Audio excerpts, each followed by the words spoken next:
Now, how can we locate our dimensions on a drawing to give our drawings a professional look?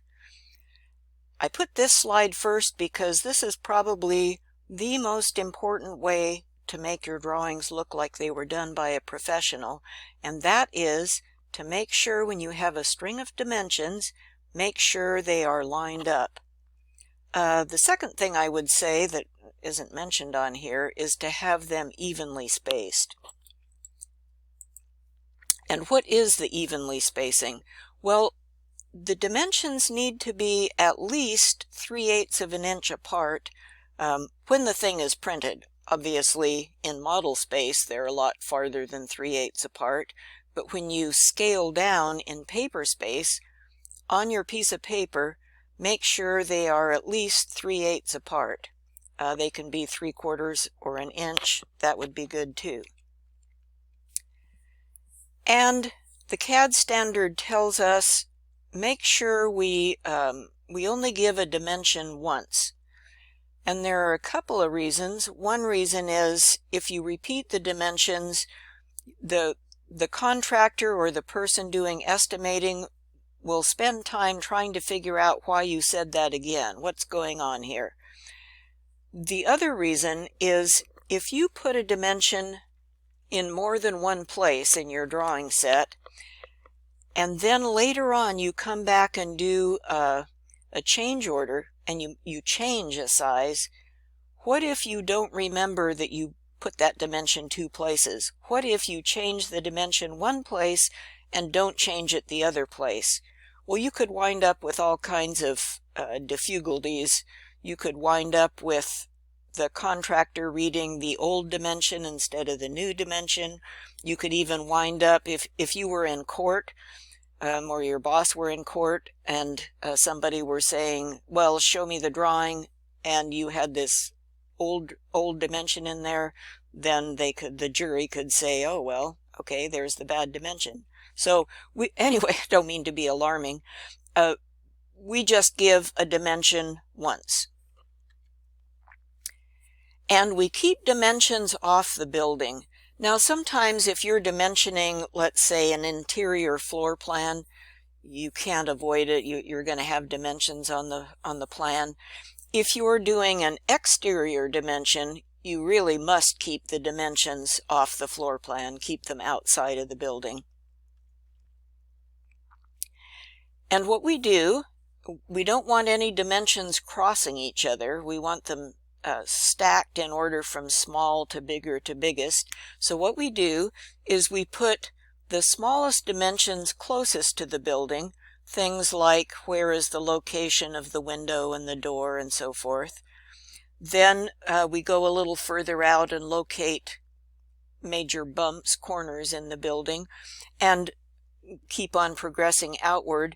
And then farthest from the building, that's where you put the overall dimension. And we always want an overall dimension. So this follows that principle that we've seen before of going from general to specific. And I say before, we've seen that when talking about sheet numbering, for example. Well, that applies to dimensioning. Here's something you might not think about unless you've done it wrong and it's happened to you.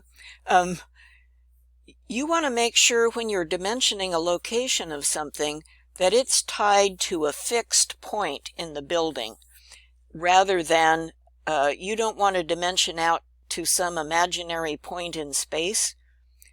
You might get, if you do that, you might get a call from your contractor saying, do you want to come over here to the job site and show me where to hook my tape measure?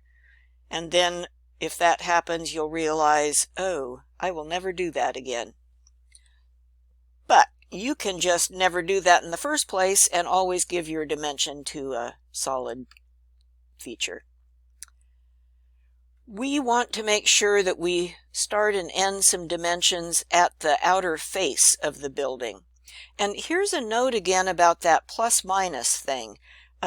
National CAD Standard is saying if you want some dimensions to have a higher priority to be held more closely than another dimension, you can put the one that can vary with a plus minus sign next to it.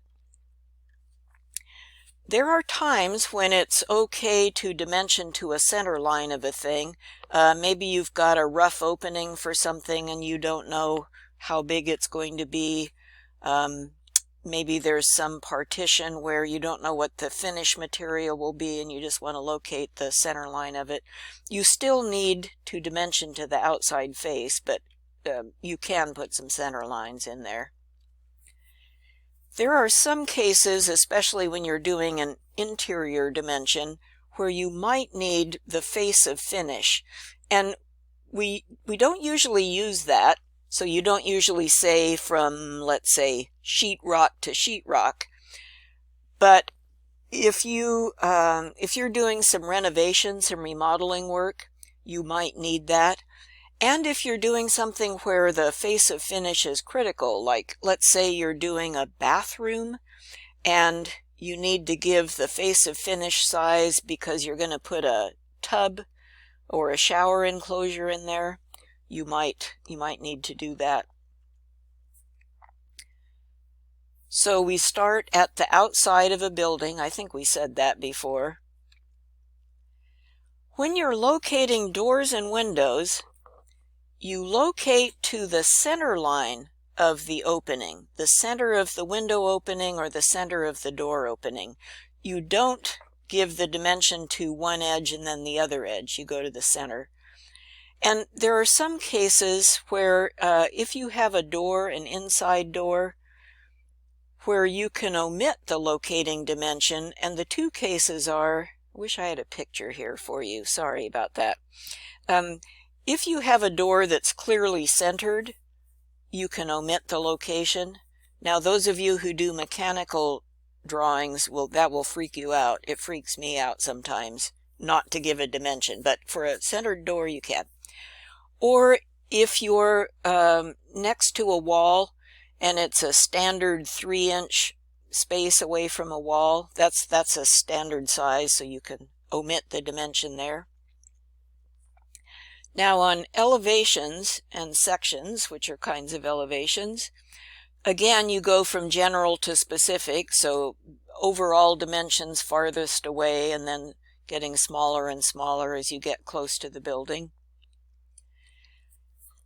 Elevations will give an elevation number, for instance at where a floor height is located, and oftentimes you'll see a funny number, like if you were to look at elevation drawings for buildings on the LCC campus, you will see some floors that start at 0 and then the next floor up is 15 feet, let's say. Or you'll see some floors that start at 100 feet and the next one up is 115 feet. And you'll say, what is going on? I know for a fact that the elevation up here is 500 feet, so do you not know where sea level is? No, what is going on is that the architect is starting with some kind of benchmark elevation just to keep things simple, and they might put a note on the drawing saying the elevation is actually this many feet above the benchmark or so. Now the CAD standard says that we only put one of these elevation symbols at critical marks, like maybe the ground floor or something like that. And then for the other elevations, we don't use those. You can see how it looks kind of like I don't know what you would call it, a target. I call it a center of gravity, a circle with 4 quadrants. Anyway, the CAD standard says for subsequent floors, you just use dimensions.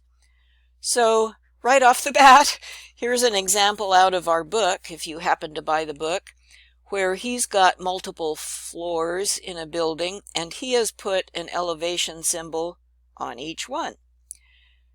This is something that you run into all the time. You learn, okay, the standard says this, and then you go to somebody's office and they're not doing that, they're doing another thing. So that's something to get used to. Oh, I will point out, even though it's not elevations, I'll just point out you can see these grid line bubbles across the top of the elevation drawing here.